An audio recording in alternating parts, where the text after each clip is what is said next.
সবাইকে নমস্কার জানিয়ে আজকে আমি ব্লগ ভিডিওটা শুরু করব। আজকের ব্লগ ভিডিওটা হচ্ছে আমার বিবাহ বার্ষিকী কিভাবে আমরা কাটালাম।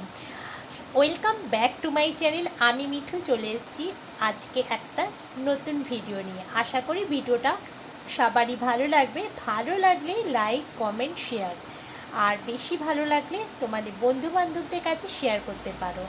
আর কোন অংশটা তোমাদের ভালো লেগেছে সেটা অবশ্যই আমাকে কমেন্টের মাধ্যমে জানিও। তাহলে চলো, তার আগে একটা কথা জিজ্ঞেস করি, তোমরা সবাই কেমন আছো? আশা করি তোমরা ভালো আছো। তবে তোমাদের ভালোবাসায় আমি অল্প অল্প ভালো আছি। কি তোমরা ভালো আছো তো? তাহলে চলো শুরু করা যাক। ঘুম থেকে উঠেই দাঁত ব্রাশ করে ফুল বাগানে গিয়েছিলাম। প্রথমেই তোমাদের ফুল দেখালাম। তারপরে বিছানার চাদর দেখো নতুন পেতেছি, বালিশের কভার সব কিন্তু চেঞ্জ করে দিয়েছি। দুজনে চলে গেছি কিচেন রুমে। সকালবেলা একবার চা খেয়েছি, তারপরে এটা ব্রেকফাস্ট ভেবেছিলাম আজকে ব্রেকফাস্ট করে আমরা যাব হচ্ছে আমাদের মঠে, কেননা আমাদের বিবাহবার্ষিকীতে আমরা মঠে যাই।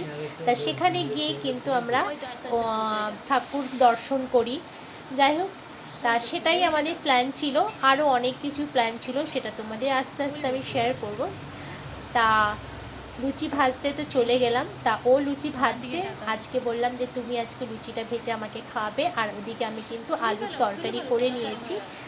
লুচির সাথে আলুর তরকারি আর সঙ্গে থাকবে হচ্ছে লিকার চা। আমাদের এটাই কিন্তু জমে যায়, জানো তো। দেখো লুচিগুলো কিন্তু খুব সুন্দর করে ফুলিয়েছে। ও কিন্তু প্রথম প্রথম লুচি করছে, তবে খুব সুন্দর কিন্তু করেছে। এদিকে লুচি ভাজা হয়ে গেছে, আর এদিকে আমি চা বসিয়ে দিয়েছি, চাও হয়ে গেছে। আর দেখো লুচিগুলো আমি এবার থালায় সাজিয়ে দিলাম ওকে, আর বসে পড়েছি ব্রেকফাস্ট করতে। মা ওদিকে বলছে তোমরা ব্রেকফাস্ট করে নাও, আমি আসছি। আমি বললাম তাড়াতাড়ি এসো, মা কি গিফট দেবে চলো দেখি। তোরে বল, আরেকবার শোনা যায়নি। Happy marriage anniversary. Thank you. Happy marriage anniversary. Thank you. মা নিচে চলে যাবার পরে আমরাও নিচে গেলাম। মামা দেখো সার্জারি হয়েছিল, এখানে কিন্তু মামার শেকড় পাচ্ছে বলে সেটাও তোমাদের সঙ্গে একটু শেয়ার করে নিলাম। আর আমাদের দুপুরবেলা আর মঠে যাওয়া হয়নি, একটা ঝামেলা হয়ে গেছে দুজনের মধ্যে, আর সেই জন্য আর মঠে যেতে পারিনি। রাস্তা থেকে ফেরত চলে এসেছি বাড়িতে। আমার জন্যই এটা হয়েছে। যাই হোক, তারপরে বেলা 12:30টার সময় বাড়ি চলে এসেছি রাগ করে, জানো না তো। তারপরে এসে দেখো ওই যে রান্না করবো ভেবেছিলাম, সকালবেলাটাও আমরা দোকানে খাবো, কিন্তু হলো না। আমি বাড়িতে এসে একদিকে ভাত বসিয়ে দিয়েছি, চান তো আগেই করে নিয়েছিলাম। আর এদিকে পোস্ত, আলু পোস্ত করলাম। আর একটা জিনিস করব, তোমাদের সঙ্গে পরে শেয়ার করছি। আর দেখো কি অবস্থা, সব মানে অনেকটা বেলা হয়ে গেলে না, তখন কিভাবে কি কাজ করব না দিশা খুঁজে পাই না আমি। যাই হোক, তবু 1:30টার মধ্যে আমার রান্না হয়ে গেছে।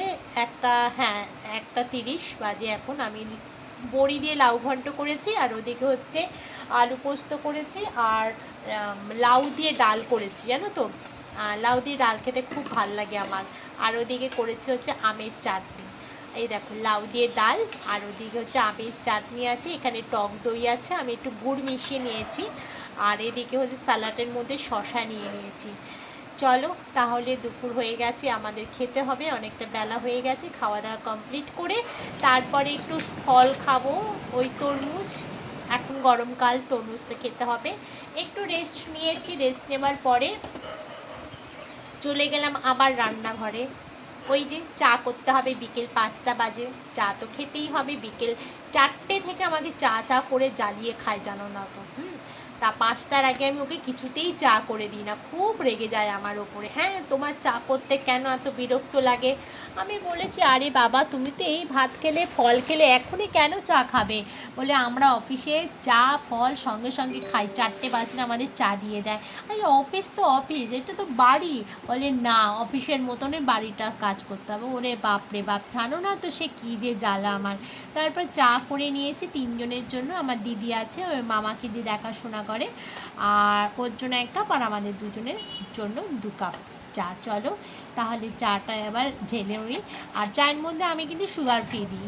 আমরা চিনিটা যেহেতু এখান থেকে অ্যাভয়েড করে দিয়ে মানে একদম দূর করে দিয়েছি চিনিটাকে, একদম চিনি আমরা খাই না। আর চা ঢেলে নিলাম, এবার আমরা চা খাবো। চলো একটুখানি আরাম করে একটু চাটা খেয়ে নিই। বিকেলের চা, ওই যে বিকেলের চা না, 4টের চা ফু দিয়ে খা, কি ভালো না কথাটা, যাই হোক।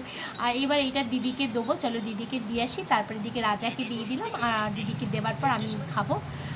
চলো চাটা খেয়ে নিই। চা খাওয়ার পর ওদিকে জানো তো ছাদে গিয়েছিলাম, জামা কাপড় কেচেছিলাম কতগুলো, আর দেখো আকাশে আস্তে আস্তে একটু মেঘ জমছে, মনে হচ্ছে বৃষ্টি আসবে। আর যদি বৃষ্টি আসে খুব রাগ হবে আমার, জানো না তো।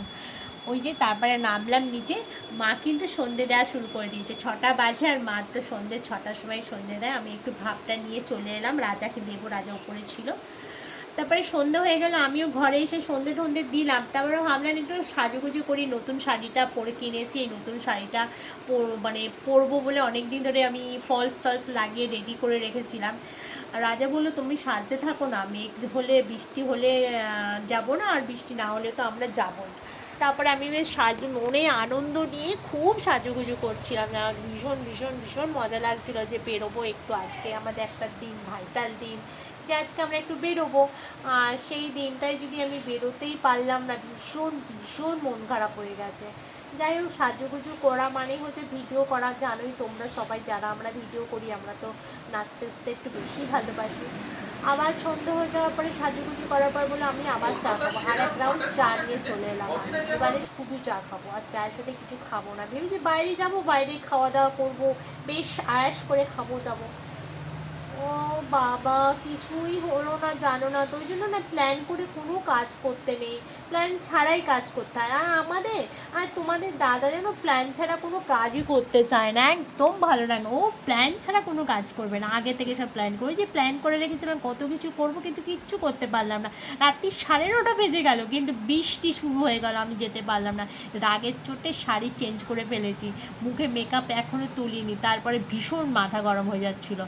ঘরে চিকেন ছিল, ফ্রিজ খুলে চিকেন বার করে নিয়ে এবার আবার সে আমাকে রান্না করতে হবে। ভালো লাগে বলো, যদি একটা মন চায় যে আমি একটুখানি বাইরে খাবো, সেই সময় যদি আমাকে সবসময়, দুপুরবেলাও তাই হলো, সকালবেলা মঠে যেতে পারলাম না, দুপুরবেলা দোকানে খেতে যেতে পারলাম না, রাতেরবেলা রেস্টুরেন্টে খেতে যেতে পারলাম না, মানে কি রাগ যে হয় জানো। তারপর দেখো সাজুগুজু করেই রান্না শুরু করে দিয়েছি, একদিকে ভাত বসিয়ে দিয়েছি, আর একদিকে চিকেন, ও ভাত না, সরি, ভাত আজকে করবো না, আজকে রুটি খাবো, আর ওই যে চিকেন কষা করবো।